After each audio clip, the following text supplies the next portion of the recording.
Oi, queridos, tudo bem? Sejam muito bem-vindos a mais um episódio do nosso podcast. O podcast de hoje é praticamente utilidade pública. A pessoa que eu convidei hoje, o meu convidado de hoje, é alguém que com certeza um dia você vai precisar aqui em Portugal. Então, para tudo, presta bem atenção nesse podcast, porque você vai precisar desse profissional.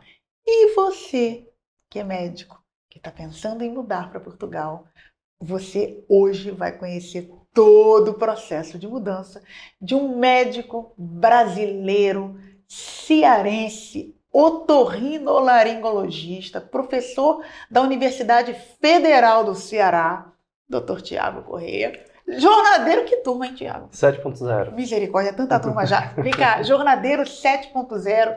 Meu querido, obrigada por estar aqui conosco. Eu que agradeço, eu fiquei muito feliz com o convite, porque você foi uma pessoa muito importante nesse processo de mudança e poder vir aqui retribuir um pouco dessa gratidão que nós temos por você e poder ajudar, de repente, alguém que tenha. Os relatos de experiência são muito importantes, né? São muito importantes. Então, fazer esse relato de experiência, de repente, dar alguma dica para algum colega médico que esteja nesse processo, é muito gratificante. Obrigada pelo seu tempo aqui. Nada. Pessoal, Dr. Tiago mudou para Portugal, ele, a esposa e 2 filhos. Médico com uma carreira muito consolidada no Brasil, né? Atendia, professor da Universidade Federal do Ceará, sócio de diversas clínicas. De repente, muda para Portugal e mesmo com um padrão muito bem estabelecido no Brasil, é um recomeço para todo mundo.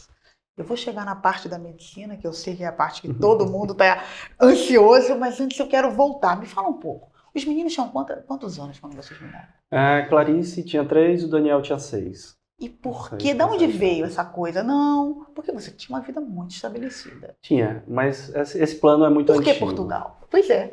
Logo que nós casamos, e estamos falando aí de 2009, eu e a Giane, nós tínhamos um plano já de vir morar aqui na Europa, especificamente em Portugal. Por quê? Porque nós gostávamos aqui, tínhamos essa afinidade e sempre que viajávamos fazíamos um stopover em Lisboa, que era aquela paragem quase que obrigatória, né? Então, o estilo de vida, o clima, as pessoas, todos esses fatores nos encantavam bastante.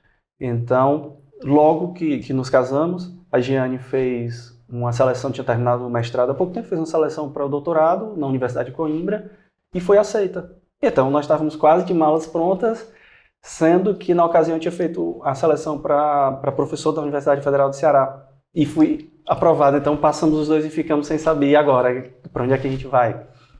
E a ideia foi, bom, vou fazer meu estágio probatório aqui, terminando isso, a gente vai, você tenta novamente o doutorado, e nós vamos, peço uma licença, a gente vive uma experiência lá e depois decide se quer aquilo ou não. Sendo que esse período probatório ficou e comecei a dar aula também numa universidade privada e as coisas foram acontecendo profissionalmente, clínicas e etc. E esse plano ficou meio ali adormecido, exatamente.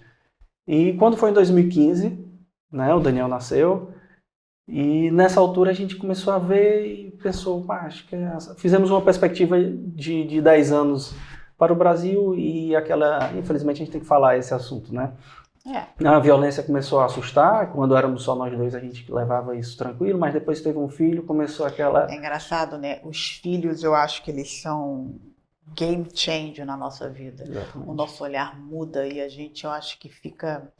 Não sei se a gente fica mais frágil, ou se a gente é aquela coisa protetora, não sei o que aflora, mas muda. Muda muito. E eu ficava pensando, olha, daqui a 10 anos esse menino vai querer sair e como é que eu vou fazer para dormir enquanto ele estiver fora de casa? Era o pavor que eu tinha com a Valentina. E pronto. É isso. E a gente começou a pensar. E nesse momento a gente conversou e disse, olha, não vejo grandes perspectivas de melhora, nem social, nem econômica, e muito menos dessa questão da violência nesses próximos anos.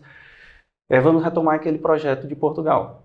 Né? E isso, retomar o projeto, muita gente pode achar que é comprar, olhar as passagens da TAP e esse vai parar. Então aqui eu acho que o que você fala sempre é importantíssimo, é o planejamento. Então nós fizemos um planejamento para 10 anos. Disse, olha, então Vão ser 5 anos aqui de organização e entre 5 e 10 anos acho que a gente está apto para mudar. Então, daqui para lá a gente vê o cenário do Brasil, vê o cenário de lá e vai fazendo uma coisa paralela. Então, fomos tocando a nossa vida, paralelamente fomos fazendo todo o processo de validação, de preparo financeiro, de conhecimento. E foi aí que a gente conheceu o Vou Mudar para Portugal, que realmente é um espetáculo. Aquilo ajudou demais a gente, as informações, que são todas praticamente que se precisa. Então isso foi realmente muito importante nesse processo. Obrigada. E com 7 anos, estávamos aqui. Exatamente. Uau, e como é que foi, Thiago? Primeiro, vamos voltar. Adaptação. Como é que foi a adaptação dos meninos, a Jane? Como é que foi tudo isso? Olha, eu acho que toda pessoa que vai emigrar, que pensa em mudar de país, tem que estar preparado para enfrentar dificuldades. Então, não é achar que vai ser tudo fácil. Não é Disney, é Portugal. Exatamente. Então, é esperar o melhor, mas preparar para o pior. É mais ou menos o que eu gosto de fazer nos meus planejamentos. Sem dúvida. A Jane se adaptou bem? Ela queria, né? Ela queria, tá? Se duvidar, queria mais do que eu. Então ela eu acho que foi fácil. E os Foi. meninos? Vieram pequenos, mas também. Mas como é que foi a adaptação deles? A integração na escola? Teve problema? A Clarice, a minha pequena, veio para a creche, né? E pronto, era uma menina que nasceu na pandemia. Cresceu ali, os 2, 3 anos era pandemia, então a socialização dela era muito pequena. O Daniel é diferente, ele já tinha 6 para 7 anos, já tinha amigos no Brasil, já tinha muito contato com os avós. E vir para cá para ele não foi bom. Ele achou que tinha o Brasil idealizado. Então ele, eu quero voltar para o Brasil e tal. Onde está a avó é sempre sofrido. Os avós, né? A avó materna e os avós paternos. Então, e os primos. Mas pronto. E chegando aqui, ele teve uma dificuldade na escola. Qual dificuldade? Um coleguinha dele lá qualquer que cismou com ele e começou a implicar porque ele era brasileiro e não gostava disso. Isso é uma coisa que a gente pode passar em qualquer lugar do mundo. Claro. Essa situação de bullying, preconceito, né? Porque é brasileiro, é porque é isso, é aquilo. Isso pode acontecer. Como é que vocês lidaram com isso? Olha, isso assim, até se você de repente mudar do Ceará para alguma outra região do país, isso pode acontecer também. Do Ceará para São Paulo. Pronto. Temos que estar preparados. E eu não sou de dar grandes valores para isso. Eu acho que isso é coisa pontual. Não é dizer que o paulista não gosta do cearense, o português não gosta do brasileiro. É pontual, tem gente que não gosta do vizinho, pronto. E ponto. Isso e é um problema de pessoa para pessoa. Não é. Eu não estou dizendo isso com o sentido de que em Portugal vai sofrer bullying porque é brasileiro. Não, foi.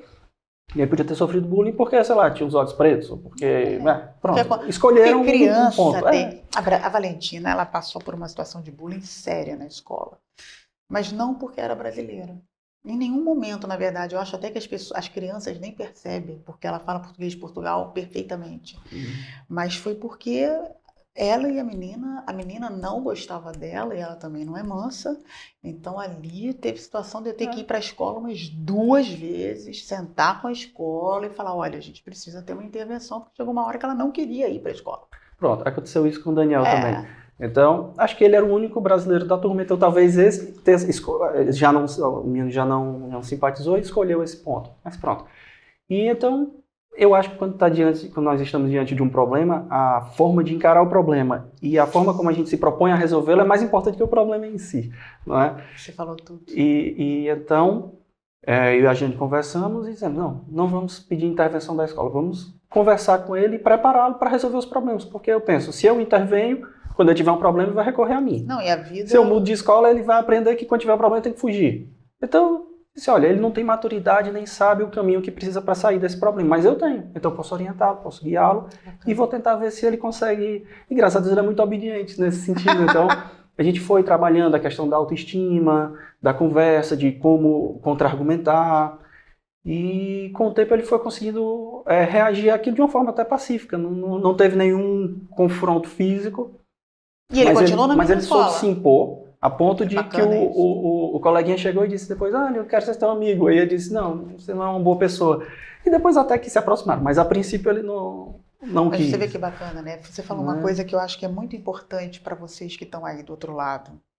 Não tem situação perfeita, não tem mundo perfeito. E a importância da postura dos pais quando tem um problema como esse. Ou a gente vai olhar o problema do tamanho do universo, ou a gente vai colocar o tamanho que o problema tem, pensar estrategicamente, sentar e apoiar o filho na solução do problema. Isso demorou alguns meses, mas ele chegou ao ponto de ele chorava porque não queria ir para a escola. E agora já está louco para ir para a escola, já está super adaptado, então... Que bom, que bom. Foi uma experiência boa, assim, o desfecho foi bom para nós. Sim, e o crescimento, olha só, a vida ela nos ensina a enfrentar coisas. Sim. Se a gente não começa a aprender isso desde pequenininho, vira o adulto, né, que não consegue nem andar pelas próprias pernas. Né? Agora eu quero saber de você o seguinte, chegar na parte que todo mundo está aí ansioso. Como foi essa decisão da troca de uma carreira absolutamente consolidada, bem-sucedida, para recomeçar em Portugal? Porque você teve que começar lá pelo processo de validação do teu diploma. Como é que foi isso? Quanto tempo levou? É verdade, a minha mãe aqui dizia, meu filho, agora que você podia descansar, chegou assim onde queria, e vai começar tudo de novo, vai voltar para a estaca zero praticamente.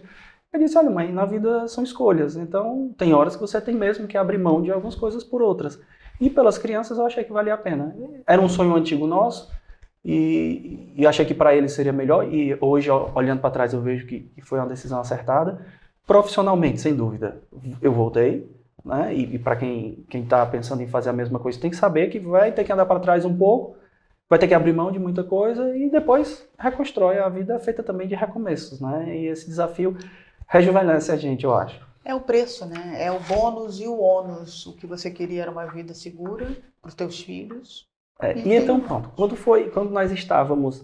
Quando foi nessa altura, de 2015, 2016, eu disse, olha, eu vou começar então um processo, dentro do nosso planejamento, incluía fazer a revalidação do diploma. Na altura, era apenas documentos. Tinha que mandar as ementas da faculdade, enviava, cada universidade tinha o seu critério de reconhecimento do diploma.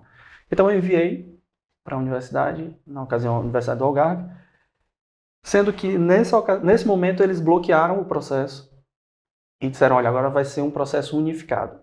Isso durou 1 ano para eles darem a resposta, e a gente tinha eu e um grande amigo, que também é otorrino, que fez o processo todo comigo, e eu devo muito disso, de ter conseguido isso, a ele, porque quando está de 2 pessoas isso sim. Anda, um puxa o outro, um está desanimado, o outro leva para frente. Então, e nós ficamos 1 ano sem saber se nós íamos entregar só os documentos ou se teria que fazer prova ou coisa desse tipo. Você ficou bem no meio da mudança. Ficamos nesse limbo. E o pior, a decisão foi, não, essas pessoas que já enviaram documentos vão seguir a regra nova. E aí a regra nova tinha provas, eram 3 ou 4 baterias de prova. E já estava na especialidade há muito tempo, e voltar para estudar toda a medicina, inclusive saúde pública de Portugal, que era uma das provas. Nesse momento você pensa em desistir, você sabe, puxa vida, não vou voltar para ser... Você traça um caminho e de repente surge uma dificuldade muito maior do que você imaginava, né? Ou pelo menos não estava previsto. Sim. E aí eu pensei, também não vou dar para trás não. Eu quero ir, é isso que eu quero, vou parar. Então eu trabalhava e começava um horário em casa a estudar. Depois que as crianças iam dormir, ia voltar a estudar ginecologia, obstetrícia, psiquiatria, saúde pública, todas essas áreas para enfrentar esse desafio. E fizemos uma prova, primeiro uma prova de marcar, que já eliminou, acho que boa parte dos candidatos, e depois uma prova prática, e sorteavam as enfermarias, e aí era com o doente, tinha 1 hora para fazer um exame completo, tratamento, hipóteses e tudo. Ainda é assim o processo, né? Eu estou dizendo isso, pode ter alguma mudança ou outra, porque nunca mais eu analisei os detalhes. Mas sim, aí você vem para macro. A primeira prova é eliminatória, é uma prova de marcar. A segunda é uma prova prática na enfermaria. No meu caso, caí na cardiologia, um otorrino já há bastante tempo fazendo prova de cardiologia. Não foi fácil. Mas, e aí pronto, e depois passa por um exame oral, que aqui eles fazem muito no Brasil, nós não temos essa cultura, isso é muito diferente. Que é uma banca questionando mesmo um exame oral que dura ali, isso aí, 2, 3 horas, alguma coisa desse tipo. 1 hora, entre 1 e 3 horas. Quando a gente está lá, a gente perde um pouco a noção, mas olhando os outros colegas que vinham antes, era tenso, Não, né? é voltar a ser estudante, né? Sim, Literalmente, sim, sim. a mesma sensação. Sim. Gente. E você podia dali pegar o seu passaporte de volta, né? Olha, tá fora. E pronto, então tem esse processo. Durou quanto tempo? Foi quase um ano também. Foi mais um ano. E enquanto isso eu ia fazendo a minha vida Tua vida normal tocando. e paralelo, seguindo, cada dia dava um pequeno passo. E as coisas iam, mesmo essas grandes mudanças, né, que aconteciam, a gente tem que saber como enfrentar, né? Às vezes as pessoas ficam mas por que logo comigo? Por que é isso? Eu digo, esse é o tipo de pergunta que não se faz. Imagina você está num veleiro e dá de frente com uma tempestade. O que adianta? Mas por que essa tempestade? Tempestade, você só tem uma opção, enfrenta e vê qual é o resultado. Venceu, aprendeu, vê com o que você vai melhorar para a próxima tempestade, porque é isso. É uma sequência, tempestade, calmaria, a vida é isso. Né? Então, e depois teve um novo desafio que foi a especialidade. Né? Então tem que juntar, fazer um currículo, que eles têm um modelo padrão, onde você basicamente tem que discriminar tudo que fez durante a vida e comprovar cada um daquilo que foi feito. Né? E isso demorou... É outro tempo. É um outro tempo. Então, primeiro você fez a medicina, ou seja, se você quisesse vir ali para começar a atender como clínico geral, você já poderia. Só um detalhe. Aqui existe uma coisa chamada autonomia que não tem no Brasil. Então, só ter o diploma não lhe autoriza a exercer a medicina. Você tem que entrar na ordem dos médicos e pedir a autonomia. E isso, geralmente, o que eles pedem é uma comprovação, para quem vem de fora, é uma comprovação de que exerceu a medicina nos últimos 5 anos ininterruptamente. Então, aí você já consegue. É um processo que exige realmente determinação. E tempo, porque todas essas burocracias são cansativas. Você tem que pegar todos os documentos, comprovar, apostilar, entregar, esperar eles analisarem. Vim para cá, fazer a prova, não sei o que, né? Sim, eu viajei para cá acho que umas 4, 5 vezes durante esse ano do processo seletivo. Depois o processo ficou mais enxuto, mais maduro, mas o primeiro foi ainda um pouco experimental, digamos assim, um ano piloto. Né? Então, e depois o terceiro passo, então, é validar o diploma, depois a autonomia e depois a especialidade. E a especialidade, cada colégio da especialidade tem a sua... É autônomo, ele escolhe os critérios. Ele pode dizer, não reconhecemos ninguém de fora. Não, eles têm o direito de fazer isso.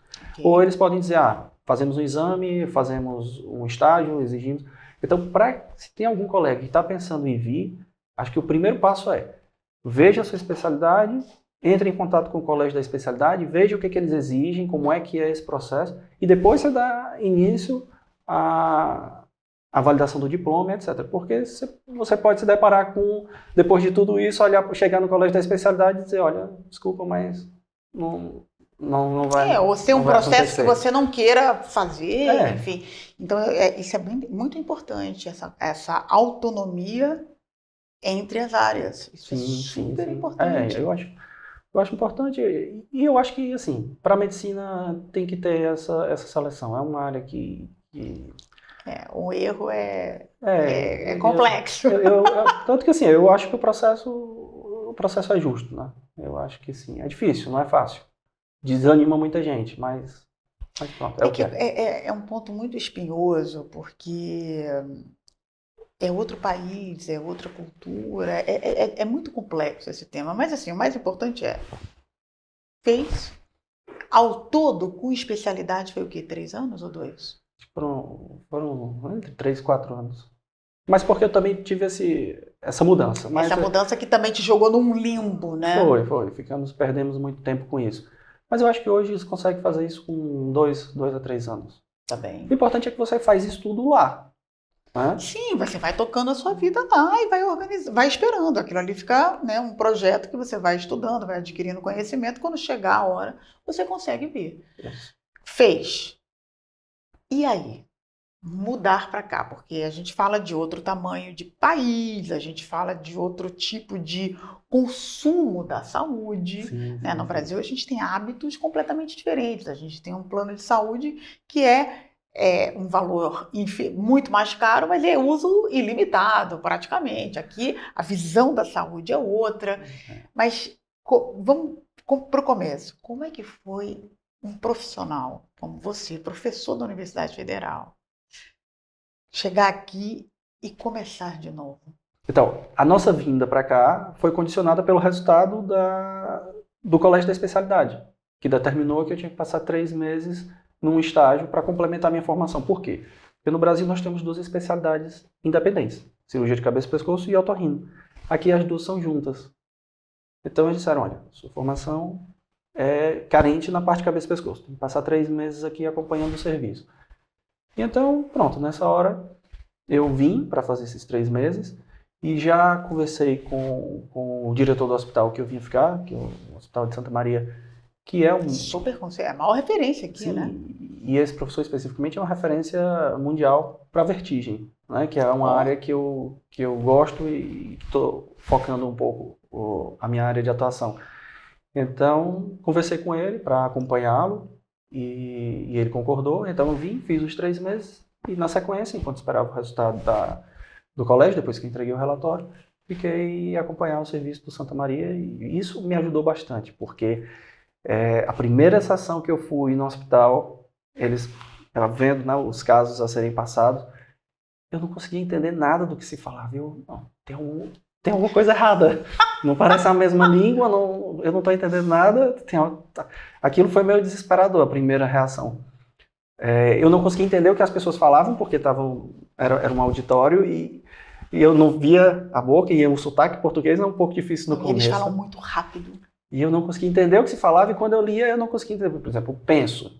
Eu não sabia o que era penso. Que acha penso? Penso é curativo. Claro. Eu tô dizendo lá, trocou o penso. E eu, penso. Calma, que isso vai se esclarecer. Uma hora eu vou descobrir o que é isso. Então, esse período que eu passei lá, eu acho que já pôs abaixo todas essas barreiras de dificuldade com os termos, com a forma, a relação médico-paciente, que é diferente do Brasil. Aqui é o seu doutor e não se questiona muito, né? No Brasil, nem se aproxima essa muito. relação é um pouco, já está um pouco mais deteriorada. Então, isso foi um ano de aprendizado. Foi literalmente uma escola. Foi. Não, eu imagino. E assim, e é aquela história, você tem que ter humildade acima de tudo. Era isso que eu ia falar, porque exercício de humildade. Você volta para ser um estagiário, um estudante ali fazendo, né, tá fazendo um estágio de cabeça e pescoço, novamente. Fortaleza você tem que ter também para poder passar essas dificuldades, e resiliência. Essas 3 coisas você só sabe se tem quando você é testado, né? Porque, como é que você sabe que você é humilde se você nunca levou uma cacetada para dizer assim, não, vou aceitar isso. Não, eu só fico pensando assim, professor da Federal, estagiando num outro hospital, uau. No geral inteiro, tudo, a experiência com os filhos, a nova socialização, que foi muito boa, por acaso, o povo português é um povo muito acolhedor. Isso tudo Vocês se foi adaptaram grande muito bem exercício. em todos os aspectos, não? Sim, Giane, vocês, os meninos, o trabalho. O que eu vejo, assim, nós temos muitos médicos na jornada. Todos estão bem. Todos estão bem. Passa um primeiro momento que é essa coisa mesmo de chegar e falar, nossa, estou recomeçando, mas eu acho que isso está claro para quem vem. Mas logo depois eu acho que tem um acolhimento muito, tem uma aceitação, não é nem acolhimento, tem uma aceitação muito grande no mercado com o médico brasileiro, sim. do português. O português consome, né, como cliente, consome o médico brasileiro. O brasileiro que está aqui procura o médico brasileiro. Eu acho que tem uma aceitação muito boa, não tem? Eu tenho tido muitos pacientes jornadeiros, inclusive. Ai, que bom, que bom. E a relação, assim, nunca tive nenhum problema com os pacientes. Você foi bem aceito pelo português? Português? Sim. Nunca tive nenhuma situação. Muito pelo contrário, às vezes eles sempre perguntam, olha, eu gosto muito do Brasil. Sempre demonstram um carinho, assim, né? Porque sabe que eu sou brasileiro, percebe facilmente pelo sotaque. Embora você já está quase português, tá? Porque eu já vi várias... você não falou pois, você falou várias expressões portuguesas que eu olhei e pensei, pô, o Thiago já está português. O vocabulário vai mudando e a gente não percebe, né? Até o som a gente não percebe, né? Essa entonação aí é completamente portuguesa. Então os meninos, a Clarissa que disse que me ensina a língua dela, porque ela já fala o sotaque completamente português. Total, imagino. O Daniel, assim como a Valentina, consegue mudar. Mudar, né? Ela já pequenininha é completamente portuguesa. Ela pequena só tem um sotaque de português. Mas assim, foi uma experiência muito boa.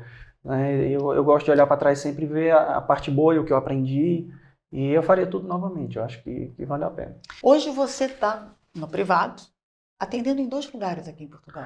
Isso. Graças a Deus, hoje eu estou onde eu queria, que era o nosso projeto, que era Lisboa e Cascais. Eram os locais onde nós pensávamos Que em bom. vir morar, né? E acabamos que fomos morar em Lisboa, num local que eu já não consigo me ver não morando lá. Que lugar, que bairro vocês estão? Nós estamos no Parque das Nações, na parte norte, na Expo Norte, né? Como se diz aqui. E ali próximo à Ponte Vasco da Gama. Ali é gostoso, né? É um espetáculo, porque nós moramos a 100 metros de um parque de 5 quilômetros, na beira do rio. Então, essa Para os rotina... meninos é delicioso. A rotina perto de um parque muda completamente. Quando eu vejo as crianças indo para a escola a pé, eu digo, pronto. É o sonho de todo mundo. Sem Não, preocupação, sem olhar para trás, vão conversando. E às vezes num sábado a gente acorda e diz, bora, vamos tomar o pequeno almoço no parque.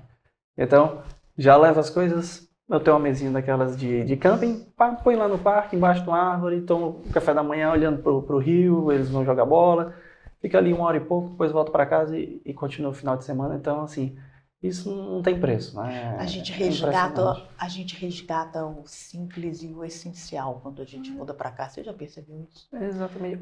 Você não sabe o quanto é bom e importante você poder andar a pé na cidade.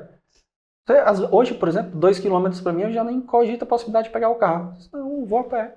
E ando, e você tira o telefone e olha e põe no bolso sem pensar, eu vou olhar no telefone, alguém vai passar aqui e vai puxar. Vai tomar. Isso não... Então, assim, essas pequenas coisas é difícil você descrever como é bom, né? Essa sensação. Mas a vida sem medo, Thiago, eu acho que as crianças crescerem com a ausência do medo. Eles não sabem o que é ter isso. Isso é uma coisa impagável, né? A gente perde isso também, e isso é bom. Né? Você passa a olhar para todas as pessoas com outro olhar, porque ali ninguém lhe ameaça. Você sabe que ali não tem ninguém... Pronto. Você sabe que esses dias eu passei por uma situação muito engraçada. Eu fiz um vídeo, um stories, onde eu estava com a mochila nas costas. E andando, e aí filmando e mostrando para as pessoas, eu recebi uma quantidade enorme, eu tinha esquecido disso, uma quantidade enorme de mensagens das pessoas falando assim, você consegue andar com a mochila nas costas? Porque tá nas costas, né? O medo de alguém abrir. Agora que entendi a pergunta. Olha só como é que a gente se desconecta desse medo, né? De andar com carteira na mochila atrás, se alguém encostar e tirar a carteira. E olha, nós estamos falando da cidade mais violenta do país. Acho que se perder é para ir para o Porto, mas pronto. Pois é. Acho que nem isso. Então, assim, ainda assim Não, o 7º muito país mais seguro do mundo. Ponto. É isso. Não é perfeito, não é a Disney? Não. Não é. Mas não tem como comparar, né? Eu fugi da pergunta, né? Então, nosso projeto era Lisboa e Cascais. E hoje eu consigo cumprir meu horário nesses dois locais. Profissionalmente, você está feliz? Tô. Tá. Tô. Claro que profissionalmente a gente regride, né? E isso era esperado. E agora vai ter que fazer uma nova adaptação. Mas é bom, eu acho que isso, esse recomeço e voltar e agora dar um foco, pronto, vou para determinadas áreas dentro da especialidade e que me interessam mais. E fazer isso é muito bom e tem uma outra vantagem. A gente está aqui na Europa, né? Então tudo muito perto. Semana passada estava em Dublin, no congresso. Vou para uma formação agora em agosto na Suécia, depois na Itália. Isso, o custo é outra coisa, né? A possibilidade de... E o crescimento profissional, a rede de relacionamentos que você faz, porque você consegue toda hora ir para esses congressos, porque é assim. E você entra em contato com um determinado serviço, olha, eu posso ir acompanhar um procedimento que vocês fazem aí, claro. Você vai, passa lá uma semana, 4 dias, 5 dias, faz aquele treinamento, retorna, então... esse recomeço tem sido importante para mim e para o novo desenho da minha carreira, né, no futuro. Então... Esse network que você faz também, né? Conhece gente do mundo inteiro, especialistas do mundo inteiro e de repente, sei lá, quem sabe, daqui de Portugal para outro lugar no futuro. O Brasil é muito longe de tudo isso, acaba que qualquer evento desse é um evento, você sair do Brasil e vir para um congresso é um evento. Aqui não, você cata os meninos, cata de ânimo, enfia as coisas na malha e é aqui do lado. É do lado, é rápido. Tudo é do lado, né? Isso também tem sido uma descoberta boa. Eu não estava isso muito nos meus projetos, era mais aquela questão da sobrevivência, chegar e ficar. E agora chegou, ficou e pronto. Agora já planejo os novos horizontes para os próximos 10 anos. Então, que bacana. Assim, tenho boas expectativas. Vamos ver o que vai acontecer. Olha só, pessoal, não fique ansioso, eu vou deixar aqui os dados. Na verdade, você vai no link da descrição desse vídeo no YouTube, que lá você vai ter, primeiro, o Dr. Tiago Corrêa, isso você já sabe, mas vai ter o link do consultório de Cascais e de Lisboa. Então, você que está vindo para cá, salva, porque assim, médico brasileiro é vida quando a gente chega aqui. Porque a gente são muitas mudanças, né? Olha só, tudo é diferente. Então, e ainda mais quando você fala com a saúde, ninguém vai no médico porque tá rindo à toa, né? Você vai porque você tá com alguma coisa ali. Ó. Quem vem com um filho pequeno, a criança tá sempre com alguma ziquezira. Então, assim, você tem um médico que fala a tua língua e que te acolhe do jeito que você está acostumado, é uma diferença imensa. É isso que eu ia dizer, que entende a sua forma de enxergar o atendimento médico. Exatamente. Porque aqui, às vezes, as pessoas dizem, eu não gostei do atendimento com determinado médico. Não é que ele foi mal, é porque é a forma dele de ser e nós temos uma expectativa diferente. Né? Então, eu acho que nesse ponto, e a saúde é o nosso ponto fraco, é onde pega. Quando, na mudança, quando alguém adoece, é naquele ponto que você... Não pode ter problema. É aquele ponto que mais te fragiliza, claro. Então, você chegar aqui e já saber que você tem um otorrino brasileiro para te atender, guarda o nome do Dr. Tiago Corrêa e vai lá, pega o link, imprime, cola na parede ou então salva no teu celular. Porque isso eu digo para vocês, 7 anos vivendo aqui, faz muita diferença. Na hora que o bicho pega, você ter uma pessoa que é de confiança sua. Entende? Porque somos iguais, falamos a mesma língua, a mesma linguagem. Então isso é muito importante. E em hipótese alguma, questionando ou desmerecendo médico brasileiro, a questão não é essa. É que somos iguais, somos brasileiros. Então a gente busca um pouco disso. Então salvem, porque isso é bem importante. Agora uma pergunta para a gente finalizar. Valeu a pena todas essas mudanças que você fez na sua carreira, na carreira da Giane também? Porque ela abriu mão também de muitas coisas, ela se reinventou profissionalmente completamente aqui. Sempre que eu olho para trás e vejo as coisas que nós deixamos e o que temos agora, a resposta é sempre a mesma.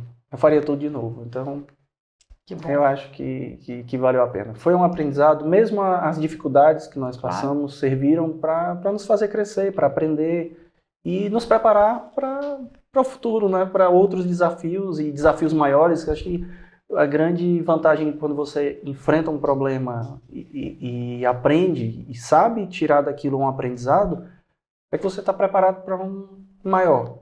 Né? Então você vai criando desafios, vai chamando desafios cada vez maiores. Então essa mudança já não é um desafio pequeno, é um grande desafio. E trouxe muito aprendizado para a gente, desde as crianças e nós. Não me vejo agora fazendo outra coisa, desistindo, voltando. Que bom, depois que a gente se adapta aqui, a gente leva um tempo para se adaptar, mas depois que a gente se adapta, a perspectiva que se abre à nossa frente, principalmente em relação aos filhos, é muito difícil a gente querer tirar isso deles. Não é? É verdade. Pra gente é diferente. A gente teve pra gente é diferente. A gente mudou de área. Não é? Eu mantive na área, mas claro, tive que abrir mão de algumas coisas que eu tinha. Mas a perspectiva para as crianças é outra. Né? Então eu acho que isso paga o sacrifício que nós fizemos. Qualquer nota. É isso, meus queridos. Muito obrigada pelo seu tempo aqui conosco. Eu tenho certeza que esse podcast vocês adoraram. E lembrem-se, anotem e guardem esse nome, Dr. Tiago Corrêa. Se precisarem, estou à disposição. Será um prazer. Muito obrigada, e meu querido, obrigada. Obrigada pelo seu tempo e bom demais ter notícias de vocês. Eu tenho que agradecer. O seu trabalho é realmente muito gratificante, muito importante.